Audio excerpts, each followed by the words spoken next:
Taste the Daily. Aravind கெஜ்ரிவாலின் நீதிமன்ற காவல் April 15ஆம் தேதி வரை நீட்டிக்கப்பட்டிருந்த நிலையில் திகார் சிறையில் அடைக்கப்படுவார் என்று தெரிவிக்கப்பட்டிருக்கிறது. டெல்லி முதலமைச்சர் அரவிந்த் கெஜ்ரிவால் திகார் சிறையில் அடைக்கப்படுகிறார் என்ற தகவல் கிடைத்திருக்கிறது. மேலும் அவருக்கு ஏப்ரல் 15 வரை நீதிமன்ற காவல் விதிக்கப்பட்டிருக்கிறது. கெஜ்ரிவாலின் இடி காவலை நீட்டிக்க தேவையில்லை என அமலாக்கத்துறை தெரிவித்திருந்த நிலையில் கெஜ்ரிவால் திகார் சிறையில் அடைக்கப்படுவதாக தகவல் தெரியவந்திருக்கிறது. நீதிமன்ற காவலை தொடர்ந்து திகார் சிறையில் அரவிந்த் கெஜ்ரிவால் அடைக்கப்படுவதாக தகவல் கிடைத்திருக்கிறது. டெல்லி முதல்வர் அரவிந்த் கெஜ்ரிவாலுக்கு ஏப்ரல் 15 வரை நீதிமன்ற காவல் விதிக்கப்பட்டிருந்த நிலையில் அவர் திகார் சிறையில் அடைக்கப்படுகிறார் என்ற தகவல் கிடைத்திருக்கிறது. கெஜ்ரிவாலை மேலும் காவலில் எடுத்து விசாரிக்க அவசியமில்லை என நீதிமன்றத்தில் அமலாக்கத்துறை தரப்பில் தெரிவிக்கப்பட்ட நிலையில் அவருடைய காவலை ஏப்ரல் 15ஆம் தேதி வரை நீட்டித்து அவரை திகார் சிறையில் அடைக்க உத்தரவிடப்பட்டிருக்கிறது. மதுபான கொள்கை முறைகேடு வழக்கில் மார்ச் 21ஆம் தேதி அரவிந்த் கெஜ்ரிவால் அமலாக்கத்துறையால் கைது செய்யப்பட்டு விசாரணையில் வைக்கப்பட்ட நிலையில் அவரது நீதிமன்ற காவல் தற்போது ஏப்ரல் 15ஆம் தேதி வரை நீட்டிக்கப்பட்டிருக்கிறது. மேலும் அமலாக்கத்துறை தரப்பில் விசாரணை தற்போது தேவையில்லை என அமலாக்கத்துறை தரப்பில் சொல்லப்பட்ட நிலையில் அவர் தற்போது திகார் சிறையில் அடைக்கப்பட இருக்கிறார்.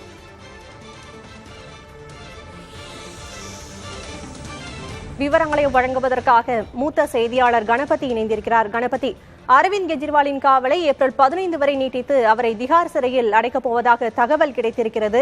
அரவிந்த் கெஜ்ரிவால் ஏற்கனவே முதல்வராக தொடர்கிறார். அடுத்த நிலை என்னவாக இருக்கும்?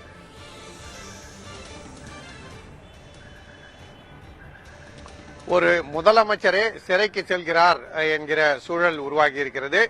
டெல்லி திகார் சிறையிலே அவர் அடைக்கப்படுவார் எனவும் இதற்காக திகார் சிறையிலே சிறப்பான ஏற்பாடுகள் செய்யப்பட்டிருக்கின்றன எனவும் அங்குள்ள அதிகாரிகள் தெரிவித்திருக்கிறார்கள்.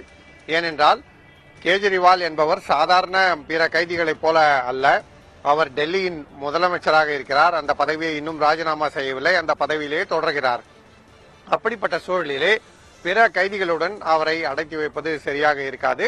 ஆகவே அவருக்காக சிறப்பு ஏற்பாடுகள் செய்து தனியாக ஒரு அறையிலே அவரை அடக்கி வைப்பார்கள்.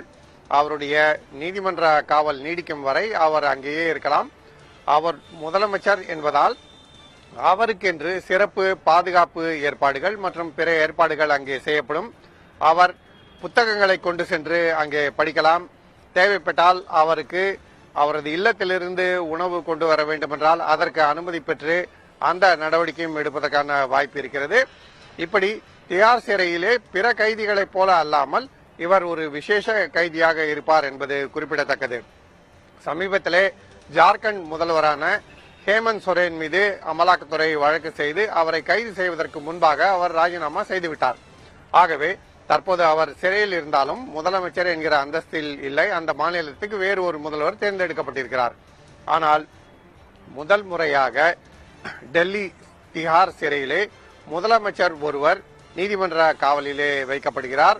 ஆகவே ஏப்ரல் 15ஆம் தேதி வரை அவர் அங்கே இருக்க வேண்டும் என நீதிமன்றம் உத்தரவிட்டிருக்கும் நிலையிலே கேஜ்ரிவாலுக்கு சிறப்பு ஏற்பாடுகள் செய்து திகார் சிறையிலே அவரை பத்திரமாக பாதுகாப்ப அனைத்து நடவடிக்கைகளும் எடுக்கப்பட்டிருக்கின்றன. அமலாக்கத்துறை தனது அலுவலகத்திலே இதுவரை தினசரி அவரிடம் கிட்டத்தட்ட 5 மணி நேரம் வரை விசாரணை நடத்தியிருக்கிறது. ஆகவே அந்த விசாரணைகளின் அடிப்படையிலே ஏற்கனவே அவரிடம் பல்வேறு தகவல்கள் பெறப்பட்டிருக்கின்றன. அதே சமயத்திலே அரவிந்த் கெஜ்ரிவாலின் கைபேசியுடைய கடவுச்சொல்லை பகிர்ந்து கொள்ள கேஜ்ரிவால் மறுத்துவிட்டார். அந்த கடவுச்சொல்லை அமலாக்கத்துறைக்கு தர முடியாது என தெரிவித்துவிட்டார். அதில் உள்ள தரவுகளை அமலாக்கத்துறையால் வெளியே எடுக்க முடியவில்லை. ஆகவேதான் தற்போது வேறு வழிகளிலே அந்த தரவுகளை வெளிக்கொண்டு வருவதற்கான முயற்சிகளை அமலாக்கத்துறை செய்து கொண்டிருக்கிறது. இத்தகைய சூழலில்தான் இன்று அமலாக்கத்துறை காவல் மேலும் நீட்டிக்க தேவையில்லை என்கிற சூழலிலே நீதிமன்றம் அவரை திகார் சிறையிலே அடைக்க உத்தரவிட்டிருக்கிறது. சக்தி.